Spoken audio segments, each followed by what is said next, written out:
Migs and Neil.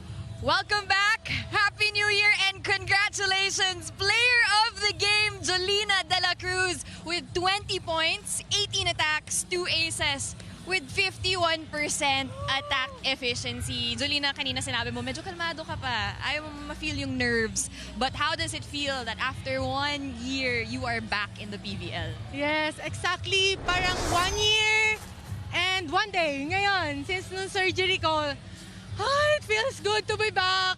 Sobrang kanina, medyo kinakabahan pa talaga ako. Di ba sabi ko sa'yo, like, yung preparation ko kahapon, like, kung ano lang yung ginagawa ko sa training, like, hindi ako bumili ng mga bagong gamit. Like, ayoko lang ma-excite. Pero, yun nga, yung pressure na naramdaman ko, sobrang nakakamiss to. Nakakamiss maglaro sa arena. Jolina, 1 year of recovery, what was your priority for you to come back with this stellar performance? Siguro yung maging healthy lang talaga ako buong season. Like, eto nga, umabol lang kami this season. Tapos, like, ayoko na din talaga maulit kung ano yung nangyari. Ano masabi?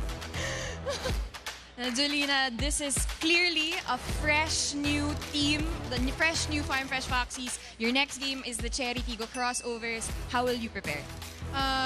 Siguro same lang din kung ano yung preparation na ginawa namin sa NX LED. Like, alam naman natin na grabe din lumaban yung Cherry Tigo and hindi rin naman sila basta-basta, hindi nila basta-basta ibibigay yung win na yun. So, kami din, pagtatrabahuhan din naman yan. Now, Jolina, the PhilSports Arena is full of fans who are so happy to see you back. Anything you'd like to say to them? Go ahead. Thank you po. Na-miss ko po kayo. And then nakaka-miss. Thank you po sa suporta. Thank you po sa mga sumigaw. Once again, your player of the game, Jolina De La Cruz, Migs and Neil. Let's close this one Wait out. lang.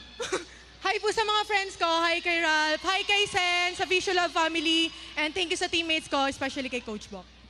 Lots of emotions over here. Migs and Neil, go ahead.